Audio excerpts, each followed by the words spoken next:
Hello friends. So you have your mala kit and you are ready to start on your mala at home. This means you've either taken my workshop or you've ordered a kit from me online, and you need to know how to get started. So this is your getting started video. So thank you and welcome. So everything you need is here in your bag. And so we're just going to unpack this and see what we have. We have a bamboo stick that's helpful in tying the knots. Your tassel thread, which you won't need until the end and is explained in a separate video. So we're just going to put this to the side. You also should have your tag describing your mala. I'm going to be working on the guidance mala, which is a beautiful matte mookaite stone. And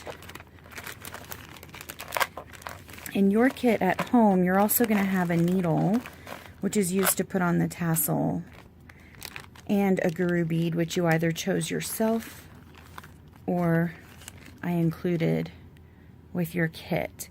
But to begin, all you need is the beads on the string that are pre-strung for you and your stick, and that's it. So you'll notice that you have a long piece of string here, and it has tape on it to keep it from getting tangled in the bag. So we're just going to remove the tape, and I actually use the stick, and I just kind of stick it under there and pry it open. It will not leave anything sticky on this cord, this type of tape. I'm just going to put that to the side, remove the other one, and then as you're unwinding this cord, you just want to be careful not to start out by getting it tangled. So you can just very gently, grab one side. This is already getting a little tangled, so that's a good thing to be aware of. So you just very gently begin to pull it open. If you notice any knots are forming, don't pull and get the knots out. So there's just a couple rules to starting your mala.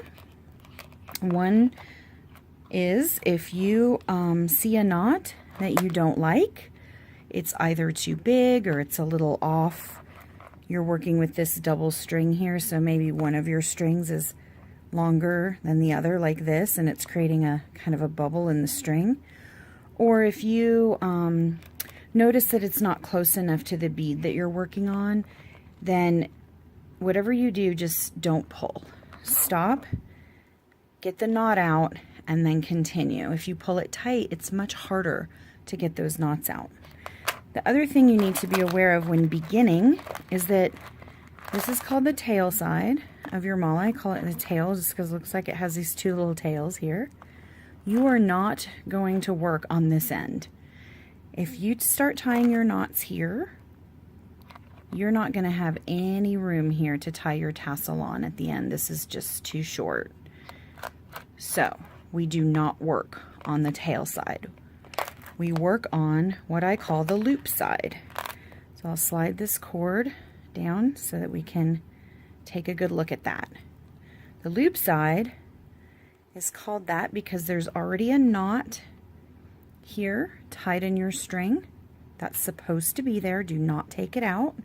Should be approximately 6 to 8 inches from the end of your cord. And that made a loop.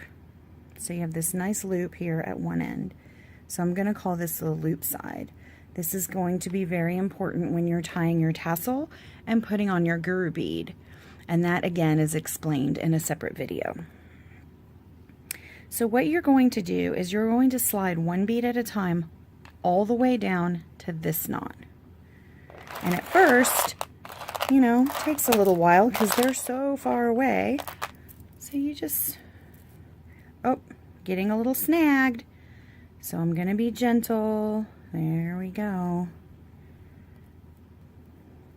Okay, so now I have my first bead. I need to create a loop knot in my string. And so I'm simply going to do like this. Now if I asked you to get to this point and make a knot in your cord with your bead on one side and your cord on the other, I'm pretty sure that you could get to this point. I'll show you some specific techniques of doing so in a moment. But if I were to pull right now, I'd have a nice knot, but it'd be really far away from my bead. So I'm not going to. I'm going to loosen that loop one more time. So what I'm going to do is I'm going to lay that down on my work surface, and I do recommend a hard surface. I'm going to put my stick right in the center of that loop with the pointy side down. And then with my left hand, I'm going to gently pull and see how that bead is forced to come right up against that knot. So I like to grab the cord in my fist and put some tension on it while at the same time pushing on that knot with my thumbnail just to get a little closer even to the stick. And then I'm going to pull the stick out. Now what you'll notice about this knot is it's really in a good spot.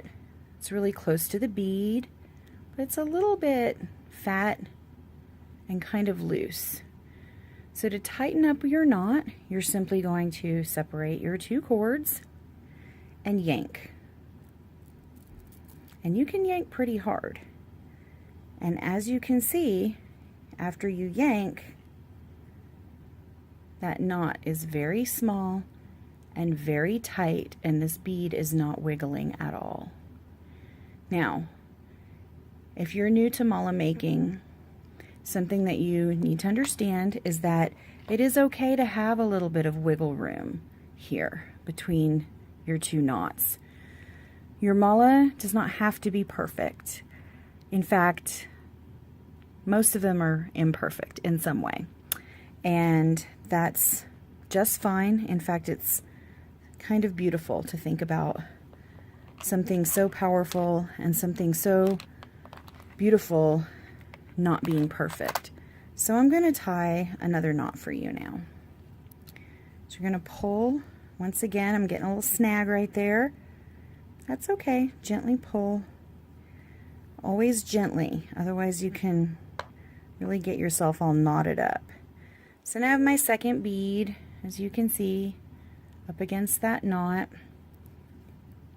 I'm going to make another loop next to those beads, and I have two beads on one side.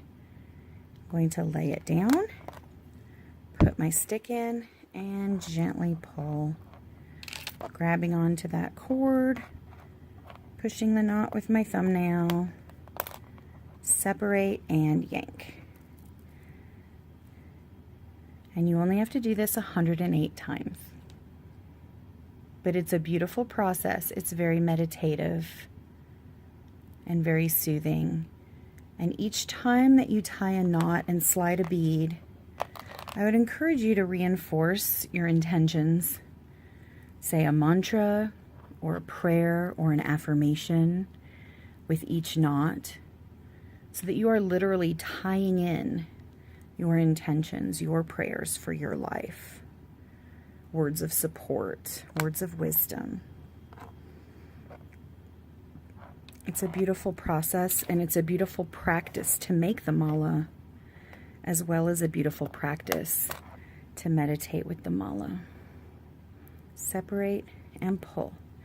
So I'm just going to explain how I create my loop knots, because sometimes people have trouble finding their own method. If you found a method that works for you, great, go with it. Keeping in mind that this strand is going to get longer and longer and longer as you work. And at some point, it's going to become a little more cumbersome to pull through your loop, but it's not hard. So I'm going to slide another bead here so I can show you in better detail how I do it. I'll show you one other method, and between the two, one of them should work for you. So after I slide my bead down, and you want to make sure you didn't accidentally slide 2 beads and forget to put a knot. Likewise, you want to remember to slide a bead and don't accidentally tie a double knot. So I hold the beads in my right hand and I wrap the string around my hand on my left hand with plenty, see how much cord I have? So that the beads are hanging behind my hand, plenty of string, and what you'll notice is that there's an X here. X. So I just wrapped it one time, but I make sure the string crossed itself. And then I simply can open up this loop, making sure that X is still there, reach my hand in, grab those beads and pull them through. And ta-da, I have a loop. Pretty easy. You can rewind that if you need to see it a few times.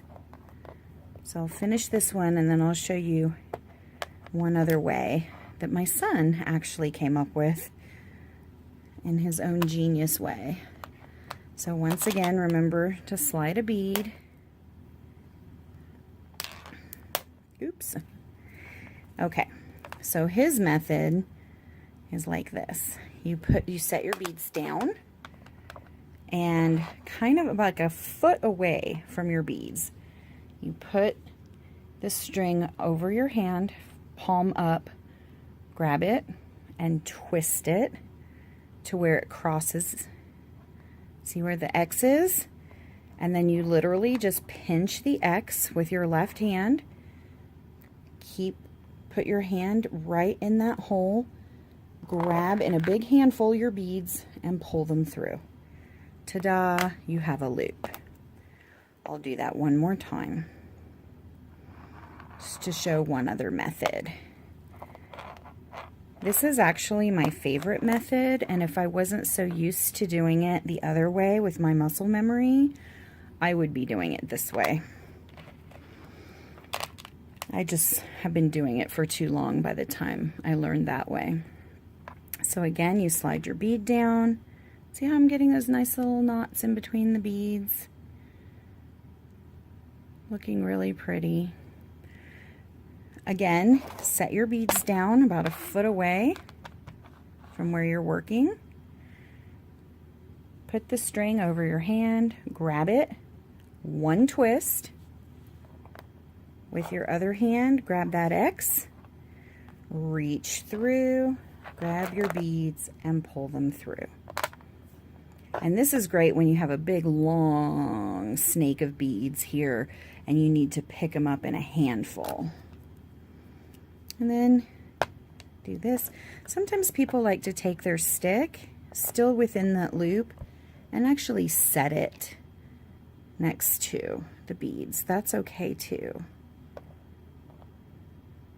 See? Same thing. Works the same way. Thumbnail down, separate, and yank. And we've got a good start on knotting the mala. So be sure to see my other videos on troubleshooting knots, how to get out knots if they're giving you trouble, and how to put on the tassel and the guru bead. And also my guided meditation, which is available for purchase if you wish to set intentions on your mala beads before you get started on making your mala. And that's all there is to it. Thank you for learning from me. I'm so honored to teach you the art and practice of mala making. May it become sacred for you, and may it serve you and support you in your life.